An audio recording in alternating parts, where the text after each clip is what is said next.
So if you ever decide to leave the matrix, break out of the mold and our conditioning of being workers, slaves, working for others, which isn't necessarily a bad thing. Sometimes people find amazing career paths working for somebody else.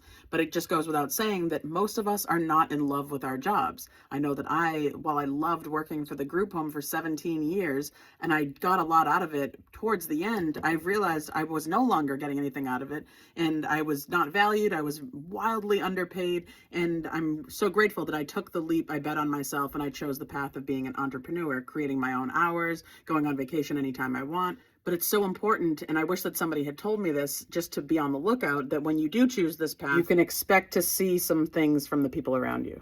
When people are stuck in the matrix and decide to stay there just to ride the wave that we've been conditioned to ride on, to be slaves, to be workers for other people, they will start to look for evidence to prove to themselves that they're doing the safe and smart thing. And when people are in survival mode using a 3D kind of thought process, it will just be eyes and ears. They're looking for physical evidence. So they're going to want to know, how much money are you bringing in? How many clients are you seeing? And maybe they're not close enough with you to specifically ask about money, but you'll feel it in the energy that they're in a state of fear and doubt because they're projecting their own self. They're letting you know that they would be too terrified to make the move that you did. But it does come off that they are wanting us to stay small so they feel comfortable, and that is the truth. It's done unconsciously. If you ask them, they would consciously tell you, I really want you to thrive.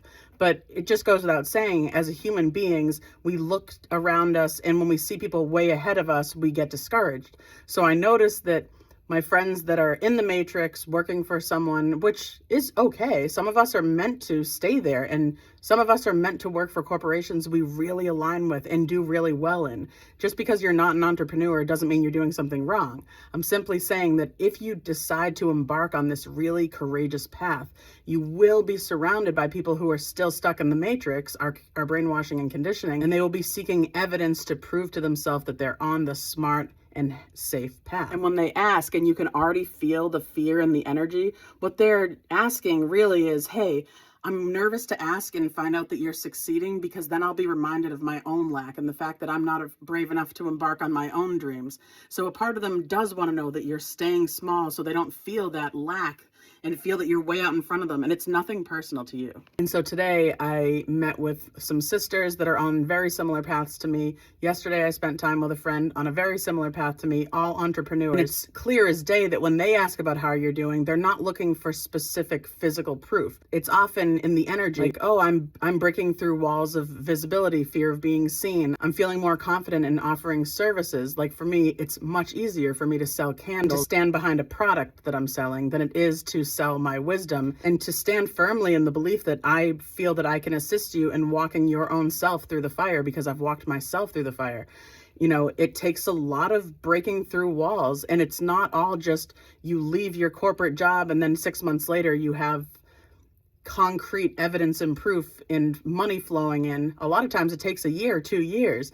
And so it just is so funny when I'm talking to other people that have taken a really brave path and bet on themselves. They are not looking for this concrete proof. It's not that they don't want to hear about that. Of course, if you're like, oh, I just got 3 new clients, that's great. But we are looking for other things. You're setting more boundaries. That's amazing. All these things need to happen. Becoming an entrepreneur, you're going to have to go through a lot of shadow work, fear of visibility, fear of offering things, fear of setting boundaries.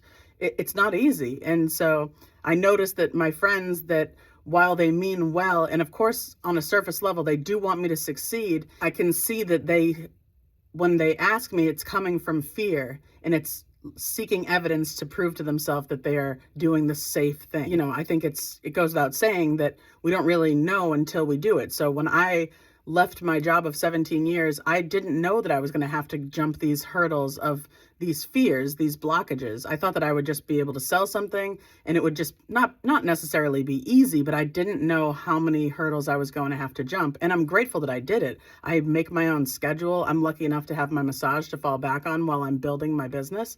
But I make my own schedule. I decide if I want to go on vacation today, you know? And so my biggest goal was to make my weekends and weekdays merge. And I will say that quitting alcohol helped that tremendously, because Often people will wait till the weekend and go balls to the wall, start drinking. And so that really did help me a lot. But then also, my days all look very similar. Very slow mornings every single day of the week, dancing every single day. This is a huge part of my day. But when I was driving an hour to work, 8-hour workday, then driving an hour home, I didn't really do much work on myself because my whole day was taken up by giving my energy to a corporation that did not pay me well, didn't value me. So I decided to take this really brave path. So I just want you to know that if you are deciding to be an entrepreneur, or you're already an entrepreneur, and you feel this like angst when your friends that are still in the matrix are asking you about your work because they want to gather evidence to verify and validate themselves, it's okay. And you can talk to them about this and say, hey, I know that this is what's happening. I can feel it in the energy. And that's okay. And it's great to bring the awareness to the fact that they're not trying to harm you in any way. They are just insecure, living in fear, living in illusion, stuck in 3D, stuck in the matrix. And that's okay. I just want to make it more clear to people that when you choose this path, you will have friends comparing themselves to you, and it's not from a negative place. They don't mean it negatively, but it will happen, and you can just be aware of it, and it's all good.